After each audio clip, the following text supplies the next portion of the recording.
मित्रों, आज हम आपको बताने जा रहे हैं कि गरुड़ पुराण के अनुसार कलयुग का अंत कैसे और कब होगा। आगे वीडियो में बने रहिए। एक बार गरुड़ जी ने भगवान श्री कृष्ण से पूछा, हे प्रभु, चारों युगों में कलयुग को ही सबसे भयंकर और दुखकारक क्यों माना गया है? इस कलयुग का अंत कैसे होगा और कलयुग का अंत समय निकट आने पर कौन से संकेत दिखाई देंगे? तब भगवान श्री कृष्ण ने गरुड़ जी को कलयुग के अंत के समय में मिलने वाले भयानक संकेतों के बारे में बताया और पृथ्वी पर चारों तरफ ऐसे संकेत दिखाई दे तो मनुष्य को समझ जाना चाहिए कि कलयुग का अंत निकट आ चुका है। पहले उन्होंने बताया कि इसमें 5 संकेत हैं। सबसे पहला संकेत भगवान श्री कृष्ण के अनुसार कलयुग का अंत समय निकट आने पर मनुष्य की आयु घटकर केवल 20 वर्ष ही शेष रह जाएगी। 12 वर्ष की आयु में ही मनुष्य के बाल पक जाएंगे, उनका शरीर दुर्लभ हो जाएगा, उनके शरीर अत्यंत कमजोर और सफेद रंग का होगा। कलयुग में स्त्रियां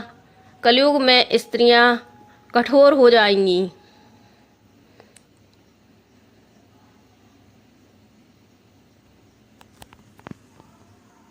कलयुग में स्त्रियां कठोर हो जाएंगी और 8-9 वर्ष की आयु में ही संतान को जन्म देने लगेंगी। कलयुग की औरतें बहुत ही क्षीण और छोटे शरीर वाली होंगी, लेकिन अत्यधिक भोजन करने वाली होंगी। कलयुग में स्त्री कम संतान को उत्पन्न करेगी और अत्यंत क्रोधी स्वभाव की हो जाएगी। वह अपनी संतान को दूध भी नहीं पिलाएगी और ना ही उसका पालन पोषण करेगी। दूसरा संकेत में श्री कृष्ण गरुड़ जी से कहते हैं, कलयुग का अंत समय निकट आने पर संसार में पतिव्रता स्त्रियां दिखाई ही नहीं पड़ेंगी। एक ही स्त्री कई पुरुषों से विवाह करेगी। लोग पूजा पाठ, श्रद्धा, अंतिम संस्कार, मुंडन और विवाह आदि जैसे कार्य बिल्कुल भी नहीं करेंगे। जल के अभाव के कारण लोग स्नान भी नहीं करेंगे और अशुद्ध ही रहेंगे। कलयुग के अंत में लोग केवल मांसाहारी भोजन करेंगे और कोई भी सात्विक आहार नहीं करेगा। कलयुग में लोगों के वस्त्र तने हुए और रंगीन होंगे। तीसरे संकेत में श्री कृष्ण गरुड़ जी से कहते हैं, जब कलयुग का अंत समय निकट आएगा तो वृक्षों में फल आना बंद हो जाएंगे। सभी वृक्ष फल रहित हो जाएंगे। सृष्टि में हर तरफ केवल समी के ही पेड़ पौधे दिखाई देंगे। मनुष्य शाकाहार भोजन छोड़कर केवल मांस का ही भक्षण करेंगे। कलयुग का भोजन तामसिक और रोग उत्पन्न करने वाला होगा। इसी कारण से लोग जल्दी ही बूढ़े होकर मर जाएंगे। कलयुगी मनुष्य गाय की पूजा करना बंद कर देंगे। सभी गाय का मांस खाने लगेंगे।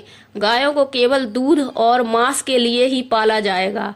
आगे भगवान श्री कृष्ण गरुड़ जी से कहते हैं, चौथे संकेत में कलयुग का अंत समय निकट आने पर अल्प वृष्टि होगी, अर्थात बहुत ही कम बारिश होगी।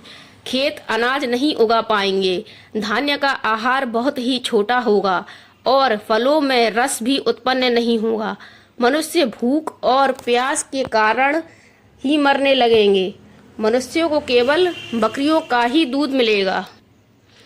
आगे श्री कृष्ण गरुड़ जी से कहते हैं, 5वां संकेत, जब कलयुग का अंत होने वाला होगा तब भगवान विष्णु सूर्य के किरणों में विराजमान हो जाएंगे।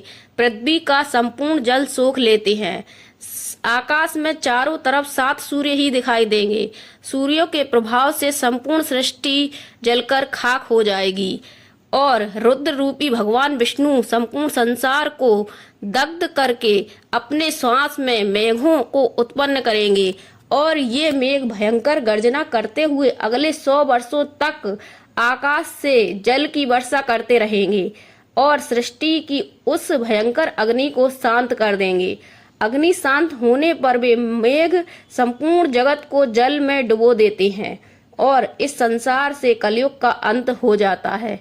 फिर परमात्मा अपनी इच्छा मात्र से पुनः सृष्टि